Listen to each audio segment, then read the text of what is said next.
So, you haven't been feeling well as of late. That's quite, unfortunate to hear. That's why I'm here, obviously, to help. I apologize if my bedside manner is lacking. I must admit, despite my title, I am a little out of practice seeing patients. I owed the local doctor a favor, so now I'm doing half of his house calls. So far, reactions upon seeing me have been less than favorable, but I am aware that seeing a plague doctor isn't a very good omen to most. If it helps to reassure you, I do actually have training as a physician. I am confident in my own abilities, but nowadays my duties have me working with patients that are far less alive. What do I mean? Well, I primarily perform autopsies and collect records of the dead, so I am not used to talking to the people I see. There's something about being surrounded by the dead that gives you a different appreciation for life. I promise you, it sounds more grim than it is. There's something about the dead that brings a sense of calm. Oh, you do not need to look so afraid.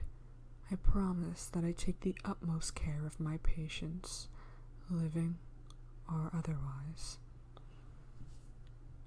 Now, on to business. What exactly has been bothering you? Tiredness, headaches, some dizziness and nausea as well. You do look a little ashen, and your cheeks are quite flushed. Is it alright if I feel your forehead? Okay. You do feel quite warm. How can I tell with my gloves on? I've been in this practice for a while.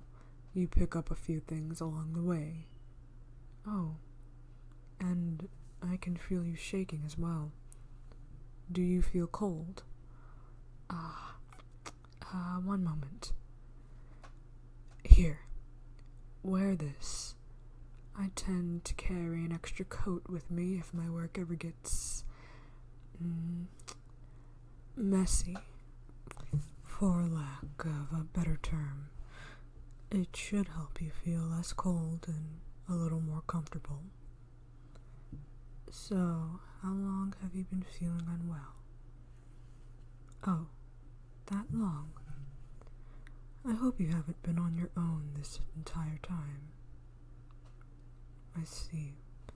There is no one here to take care of you at home. I am truly sorry to hear that. I believe that everyone deserves to be comforted and cared for when they're not at their best. I'm going to take your wrist now, if that's all right. I'd like to measure your heart rate. Let's see. Oh, it's a bit fast. Are you feeling faint at all? I promise the examination won't take much longer.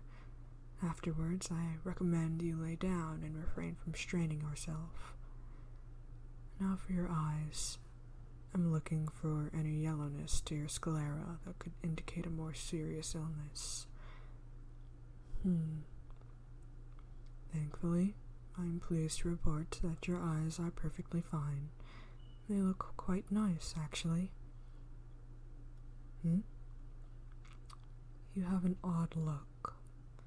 Is it strange for you not to be able to see my eyes? Of course, I take my mask off, but I prefer not to around patients.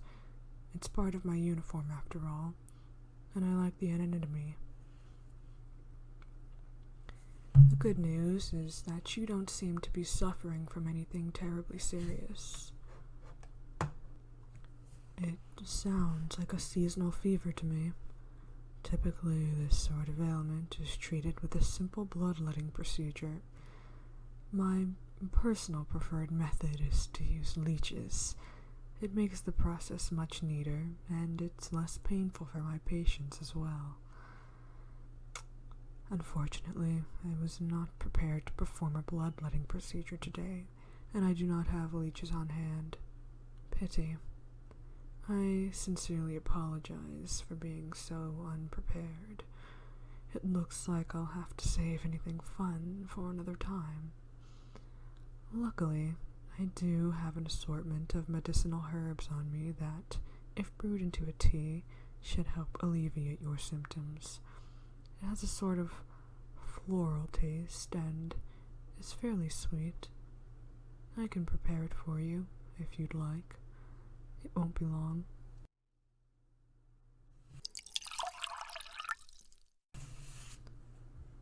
There. Be sure to drink the entire thing, preferably before it gets cold. I am prescribing you rest and relaxation for the next few days. I will be back tomorrow to check in on you. Yes, tomorrow. I know it's soon, but since you're on your own, I'd feel better if I could check in on you myself. I'll take my leave now. I hope for your quick recovery.